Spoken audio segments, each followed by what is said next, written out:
Dear student, मैं दीपक वर्मा आप सभी लोगों का अपने YouTube चैनल DSV फिजिक्स में स्वागत करता हूं। कैसे हैं आप लोग बच्चों? आज का टॉपिक टॉरॉइड है, जैसा कि बोर्ड में लिखा हुआ है टॉरॉइड। और आज बहुत मज़ा आने वाला है मूविंग चार्जेस एंड मैग्नेटिज्म का ये एक इम्पोर्टेंट लेक्चर, जिसमें हम सीखेंगे टॉरॉइड के बारे में। बहुत मज़ा आने वाला है। टॉरॉइड होता क्या है, कहाँ इसका एप्लीकेशन है, कैसे हम इसके मैग्नेटिक फील्ड हम कैलकुलेट करते हैं और कितना मैग्नेटिक फील्ड बनता है, ये सारी जानकारी आपको इस लेक्चर में मिलेगी। आज का लेक्चर बहुत ही ज़्यादा इम्पोर्टेंट है, बहुत ही मज़ा आने वाला है डेफिनेटली। ठीक है, तो स्टार्ट करते हैं हम टॉरॉइड से। टॉरॉइड बच्चों होता क्या है? टॉरॉइड एक कहना चाहिए कि हॉलो सर्कुलर रिंग होती है। ये एक हॉलो सर्कुलर रिंग है, ये मैंने बनाया हॉलो सर्कुलर रिंग।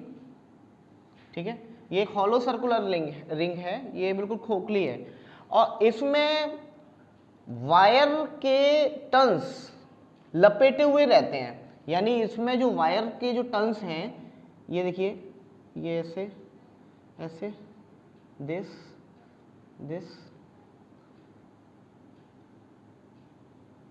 ये दिस,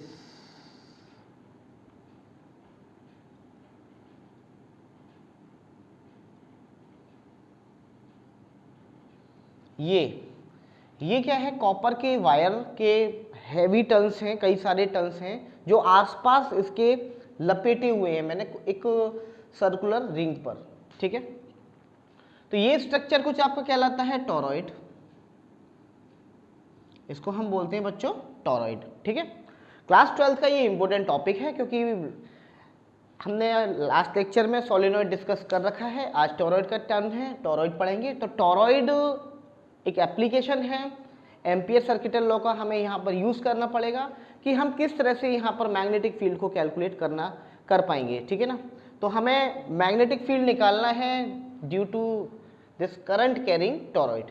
तो अब ये टॉरॉइड में अब आप देखिए, अगर मैं करंट इसमें मैं फ्लो कराता हूँ तो ये करंट देखिए, ये मान लीजिए आई करंट इसमें चल रही है, तो ये आई ऐसे जाएगी, फिर ये इस साइड, फिर ये होते होते फिर ये इस side, this side, this this this this this this, ये कुछ इस तरह से करंट इसमें फ्लो होगी, ये करंट इस तरह से फ्लो होगी, ये करंट इस तरह से फ्लो होगी। ठीक है, ये करंट फ्लो हो रही है, करंट फ्लो हो रही है,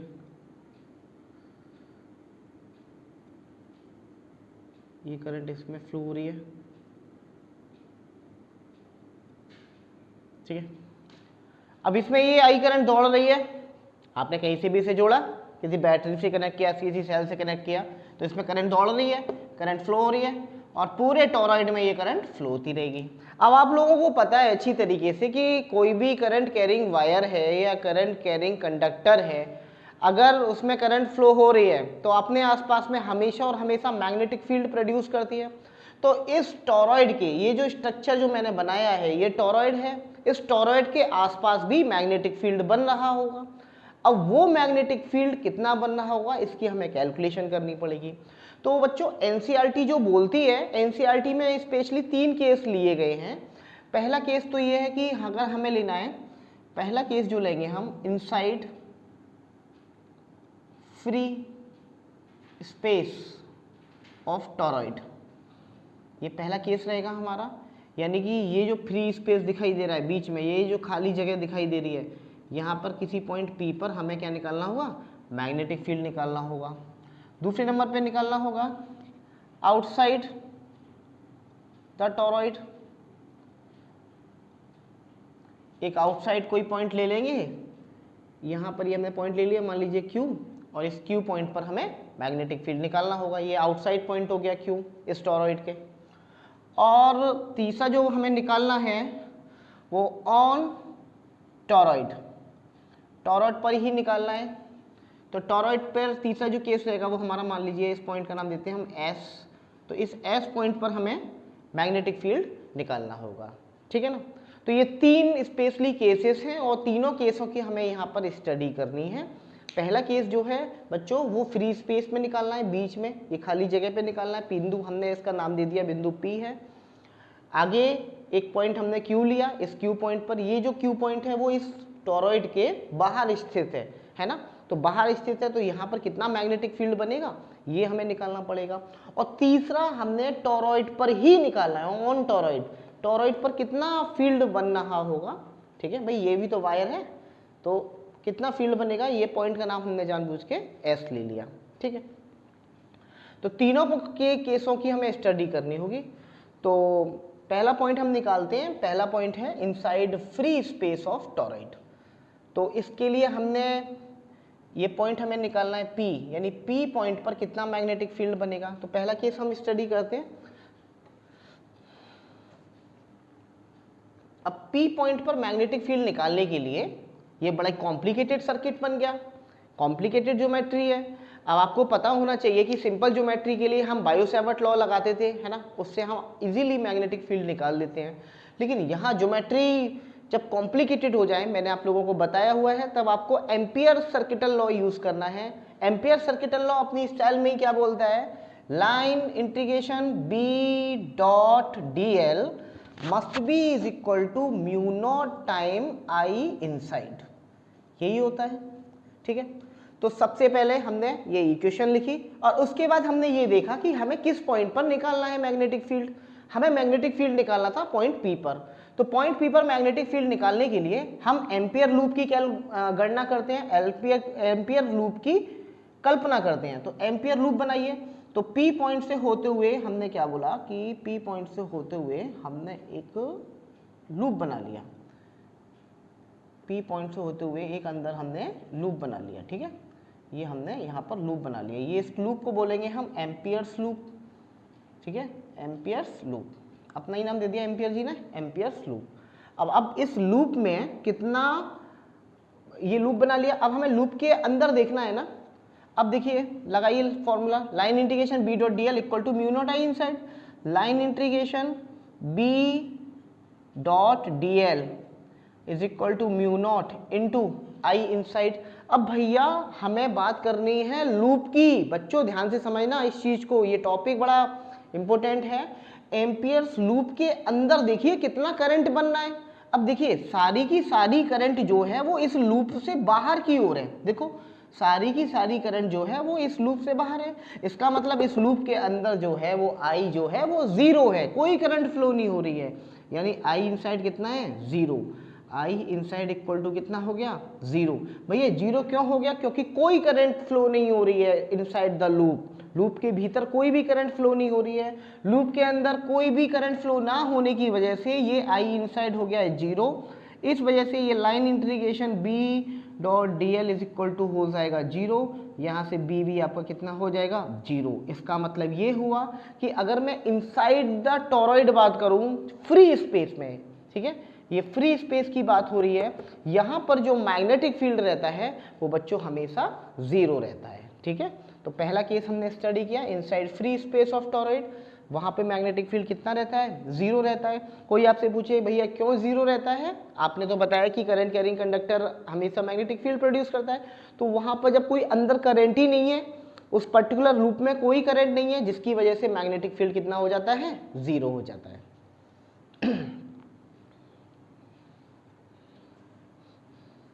आप लोग बच्चों मेहनत करते जाइए, आपके पास में जेई एडवांस और नीट के न्यूमेरिकलों की सीरीज जल्दी ही आने वाली है। नेक्स्ट पॉइंट है outside the torrid, outside the torrid. अब हमें टॉरॉइड के बाहर की साइड में कितना मैग्नेटिक फील्ड बनेगा ये हमें कैलकुलेट करना है। तो बच्चों फिर से वही कहानी, इस बार हमें लूप बनाना पड़ेगा। अब इस पुराने वाले लूप को हटा देते हैं क्योंकि पी पॉइंट की हमने कैलकुलेशन कर ही ली है, उसका कोई मतलब है नहीं है। एग्जाम में अगर बच्चों ये आता है तो आप सेपरेट लूप दिखा के आइएगा, सेपरेट डायग्राम दिखाई के आइएगा, चाहे टॉरॉइड आप छोटा बनाना, ठीक है, उससे कोई फर्क नहीं पड़ता। तो एक इम्प्रेशन नाम की भी चीज़ होती है। अब आपने एक लूप बनाया क्यू पॉइंट को काटते हुए, ये मैंने कुछ इस टाइप से एक लूप बना लिया, ठीक है, थोड़ा सिमेट्री का ध्यान रखना। ये मैंने एक लूप बना लिया, इस लूप का नाम मैंने बोला, ये हो गया मेरे सामने एम्पियर्स लूप। इस बार मैंने ये बना लिया एम्पियर्स लूप। एम्पियर्स लूप देखो उस पॉइंट से होके जाना चाहिए, ध्यान रखना, जिस पॉइंट पर हमें मैग्नेटिक फील्ड निकालनी है। हमने इस बार एम्पियर्स लूप बनाया, ये भी सर्कुलर फॉर्म में आ गई है।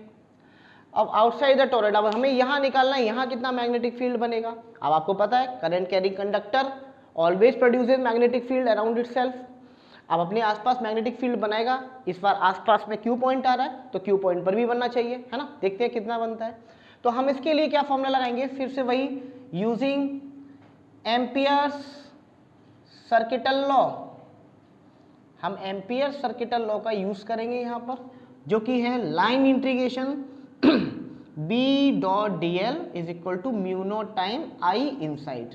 ये होता है एम्पियर सर्किटल लॉ, ठीक है बच्चों। बड़े आश्चर्य की बात यह है कि यहां पर भी मैग्नेटिक फील्ड जीरो रहेगा, यहां पर भी मैग्नेटिक फील्ड जीरो रहेगा। भाई आपके दिमाग में यह आ रहा होगा कि भाई ऐसा क्यों, यहां क्यों मैग्नेटिक फील्ड है। यहां तो इस बार तो सर जी अंदर करंट जा रही है, अंदर करंट जा रहा है, बिल्कुल सही बात है, अंदर करंट जा रहा है, लेकिन इस बार करंट जाने की वजह से भी मैग्नेटिक फील्ड जीरो हो रहा है। भाई कुछ ना कुछ तो आई की वैल्यू होगी, मैं बताता हूं उसका रीजन। बच्चों याद आ रहा होगा जब मैंने एम्पियर सर्किटल लॉ स्टार्ट किया था तो उसमें मैंने आपको पॉजिटिव करंट और नेगेटिव करंट के बारे में समझाया था। मैंने बताया था कि यदि किसी लूप के भीतर अगर दो करंट फ्लो हो रही हूँ तो उनका हम नेट देखते हैं, ठीक है, उनका हम नेट करंट देखते हैं। नेट करंट कितना है, हम दोनों को एडअप नहीं करते हैं, हम उनको एक को पॉजिटिव मानते हैं एक को नेगेटिव मानते हैं। भाई अगर हम लूप की डायरेक्शन की बात करें, मान लीजिए लूप की डायरेक्शन ये रही हमारी, सपोज दैट, ठीक है। तो अब इस हिसाब से मैग्नेटिक फील्ड देखिए, तो अपने राइट हैंड की फिंगर को जब हम रखेंगे, थंब को रखेंगे in the direction of current और अपनी फिंगर को कर्ल करेंगे तो मैग्नेटिक फील्ड इस डायरेक्शन में आ रहा है। तो इसका मतलब ये वाली करंट मेरे हिसाब से पॉजिटिव हो गई, ये वाली करंट मेरे हिसाब से नेगेटिव हो गई, ठीक है। मान लीजिए ये 10 एम्पियर का है, ये 4 एम्पियर का है, तो 10 माइनस 4 तो नेट करंट बेटा 6 रह गई। यहाँ पर हम देखो अब तक जितने भी केस थे उसमें सिंगल करंट की बात कर रहे थे, लेकिन यहाँ वाले केस में टोरॉइड के जब आउटसाइड क्यू पॉइंट पर आप स्टडी करते हो यहाँ पर दो करंट आ जाती हैं। अब देखो दो करंट कैसे आएंगी, यहाँ पर देखिए, यहाँ करंट के इस स्ट्रक्चर को देखिए आप ध्यान से। अब देखो यहाँ से करंट आपको जब ये डायग्राम को आप देख रहे हो तो अब देखो यहाँ से जो करंट फ्लो होगी तो करंट बाहर से जा रही है और ये अंदर की ओर बाहर से आ रही है, बाहर से आ रही है, बाहर से ये अंदर की तरफ जा रही है, यानी बाहर से, यानी बाहर की तरफ। बच्चों यहाँ पर आपको डॉट डॉट डॉट दिखाई दे रहा होगा, बाहर की तरफ आपको डॉट दिखाई दे रहा है। भाई आपको ये फील करना पड़ेगा तभी मजा आएगा मैग्नेटिज्म में। बाहर की तरफ सारा का सारा डॉट बन रहा है, यानी करंट बाहर से आ रही है और करंट जा किधर की तरफ से, ये देखिए ध्यान से, करंट जा रही है अंदर की तरफ, ये इस side, this side, this side, this side, this side, this side, this side, this side, this side. ये कैसा हो गया आपका क्रॉस। हाँ भाई मजा आया नहीं आया, क्रॉस। तो ये इनसाइड जो रहेगा यहाँ पर, ये सारे के सारे क्या बन जाएंगे बच्चों, क्रॉस बन जाएंगे, ठीक है। अब इतना क्रॉस अंदर बन गया और उतना ही डॉट बाहर है। व्हाट आई वांट टू से, जितना करंट बाहर से अंदर आ रहा है उतना ही अंदर जा रहा है ना, ये ना, जितना करंट बाहर है उतना ही अंदर है। यानी कि कहना चाहिए कि इस लूप के भीतर जितना क्रॉस है उतना ही डॉट है। इस लूप के भीतर जितना क्रॉस दिखाई दे रहा है उतना ही डॉट है। इसका मतलब आई इनसाइड हो गया 0, आई इनसाइड हो गया 0 because net current is 0। Net current कितनी है, 0 है। जितना पॉजिटिव करंट है उतना ही नेगेटिव करंट है, जितना इनसाइड जा रहा है करंट उतना ही आउटसाइड आ रहा है। तो इस हिसाब से करंट 0 हो गया। अब बच्चों करंट की वैल्यू 0 होने से ये जो मैग्नेटिक फील्ड है ये भी 0 हो रहा है। इसका मतलब क्या हुआ, इसका मतलब बच्चों ये हुआ कि पहला केस जो हमने पढ़ा था कि इनसाइड द टोरॉइड यानी फ्री स्पेस में, तो फ्री स्पेस में मैग्नेटिक फील्ड 0 रहता है। और अगर हम बात करेंगे कि इस टोरॉइड के बाहर किसी पॉइंट क्यू पर, यहां पर भी मैग्नेटिक फील्ड जीरो रहेगा। ठीक है, पहले वाले केस में मैग्नेटिक फील्ड जीरो क्यों हो रहा था? क्योंकि वहां पर तो कोई भी करंट फ्लो नहीं हो रही थी। यहां वाले केस में मैग्नेटिक फील्ड जीरो क्यों हो रहा है? यहां तो करंट फ्लो हो रही है, लेकिन नेट करंट जो है बच्चों वो जीरो है, इसीलिए यहां पर मैग्नेटिक फील्ड जीरो हो रहा है। अब हम केस नंबर 3 की स्टडी करते हैं।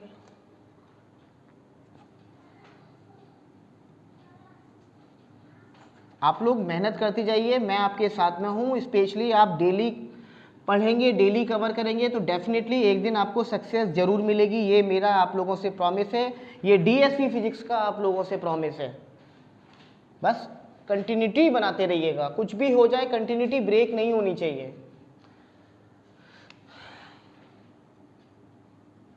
ऑन टॉरॉइड, टॉरॉइड पर कितना हो रहा है? तो डायग्राम बहुत ज़्यादा हौच पौच होगा, तो इसके लिए ये बाहर वाले क्यू पॉइंट को हटाना पड़ेगा। फिर से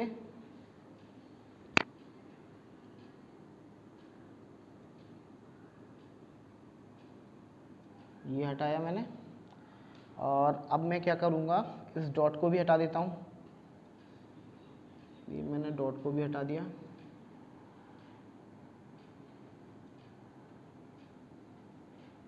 ठीक है बच्चों, अब यहाँ पर मुझे पॉइंट एस पे निकालना है, यानी एट पॉइंट एस। फिर से वही कहानी, इस बार एस पर निकालना है।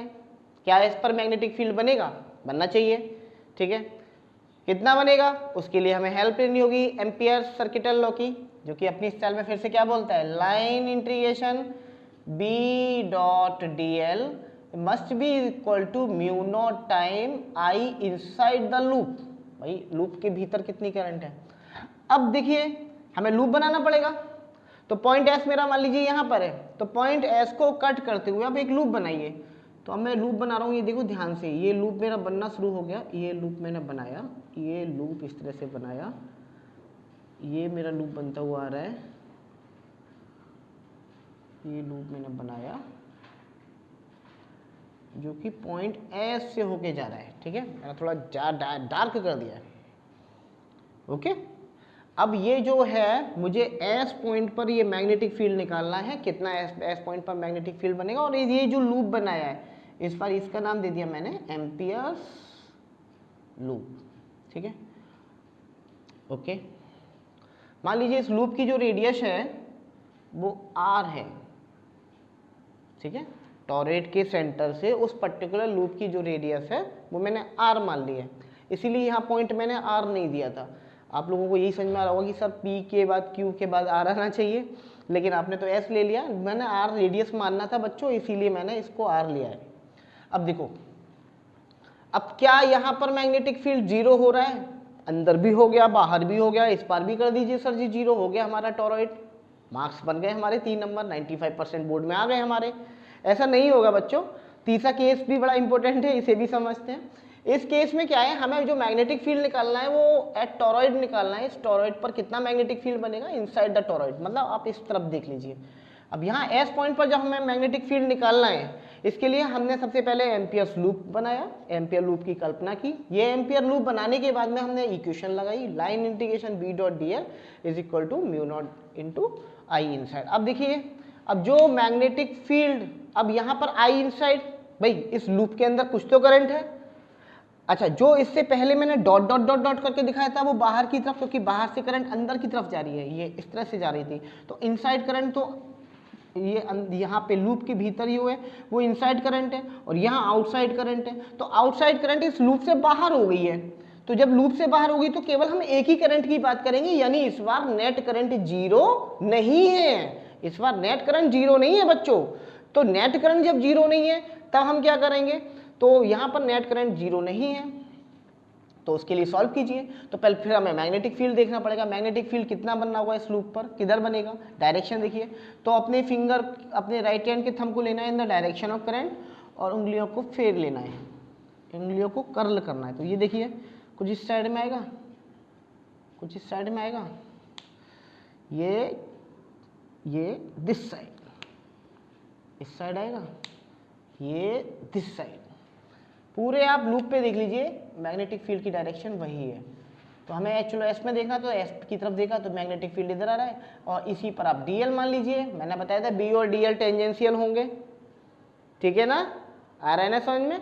तो बी और डीएल टेंजेंशियल है, तो इसका मतलब बी और डीएल के बीच का एंगल भी 0 रहेगा। तो इसको सॉल्व करते हैं। तो लाइन इंटीग्रेशन बी डीएल का मतलब हो गया line integration B DL cos theta must be equal to mu naught time I inside, ठीक है। अब हम यहां पर देखते हैं थीटा कितना है बच्चों, थीटा 0 है। तो line integration B DL must be equal to mu naught time I inside, ठीक है। अब यहां पर इस इंटीग्रेशन को सॉल्व करते हैं। इस इंटीग्रेशन को सॉल्व, देखो बच्चों मैं स्टेप बाय स्टेप इसीलिए कर रहा हूं क्योंकि आपको इंटीग्रेशन भी सॉल्व करना आ जाए। आई इनसाइड, और ये जो इंटीग्रेशन हो गया वो एल हो गया, ये लाइन इंटीग्रेशन है, तो B into L is equal to mu not into I inside, यानी B multiply by L. L कितना होगा, लेंथ। अब ये लेंथ जो लेंगे वो एक्चुअल में लूप की ही लेंगे क्योंकि लूप पर ही कैलकुलेशन चल रही है। तो जो लेंथ है वो उसकी सर्कमफ्रेंस है लूप की, यानी 2 pi R must be is equal to mu not into I inside, ठीक है। B equal to B into 2 pi R equal to mu not into I inside. अब यहां से हमें b की वैल्यू निकालनी पड़ेगी, तो b इज इक्वल टू आ जाएगा mu not into I inside upon 2 pi R, ठीक है। अब ये आई इनसाइड मुझे पता चल जाए तो मेरा काम बन जाएगा। भाई अंदर एक्चुअल में कितना करंट है, अंदर एक्चुअल में कितना करंट है। अब देखो यहाँ पे ये तुम्हें टर्न्स दिखाई दे रहे हैं, इस लूप के भीतर टर्न्स दिखाई दे रहे हैं। Let in 1 turn there is, या in 1 turns I current flow, ठीक है। एक टर्न्स में आई करंट फ्लो हो रही है, तो मैंने मान लीजिए let number of turns again कितने हैं, एन है। नंबर ऑफ टर्न्स कितने मैंने मान लिया, कैपिटल एन। तो ये आपका कितना हो जाएगा, टोटल करंट कितना हो जाएगा, टोटल करंट यानी आई इनसाइड कितना हो जाएगा। जब एक टर्न में आई करंट है तो एन टर्न मान लीजिए, मैंने छोटे छोटे एन टर्न्स मान लिए, तो ये एन फेरे मान लिए तारों के, तो एन आई करंट हो गया। अब इसके बाद में यानी आई इनसाइड की वैल्यू लगा दीजिएगा आप। आई इनसाइड कितना हो गया, एन आई, तो B इज इक्वल टू हो गया mu not into N I upon 2 pi R, ठीक है। Mu not into N I upon 2 pi R. अच्छा बच्चों अब एक चीज और, let small N equal to ले लीजिए number of turns per unit length, ठीक है।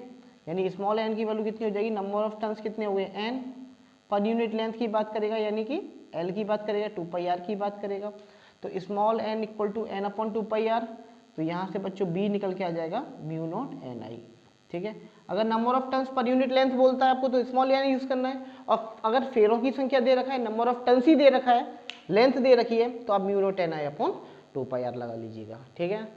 तो आई थिंक आप लोगों को आज का लेक्चर समझ में आया होगा, टॉरॉइड समझ में आया होगा, और यहीं पर मैग्नेटिक फील्ड भी आपका फिनिश हो जाता है। जितना भी मैग्नेटिक फील्ड था हमने स्ट्रेट वायर की वजह से पढ़ा, सर्कुलर रिंग की वजह से पढ़ा, ठीक है। सर्कुलर रिंग की एक्सिस पर पढ़ा, उसके सेंटर पर पढ़ा, उसके बाद में हमने सोलेनॉइड सीखा, टॉरॉइड सीखा। CBSE यूपी बोर्ड में इतना ही है, NCERT में भी इतना ही है। तो आप लोगों को बस मेहनत करनी है, जम के लगना है। जल्दी ही आप लोगों के सामने JEE मेंस, JEE एडवांस और नीट की क्वेश्चनों की सीरीज आने वाली है, जो कि आप अच्छी तरीके से कर सकते हैं। कोई डाउट हो आप मुझसे पूछ सकते हैं। तो आप लोग बने रहिएगा मेरे साथ DSV फिजिक्स पर। Thank you very much.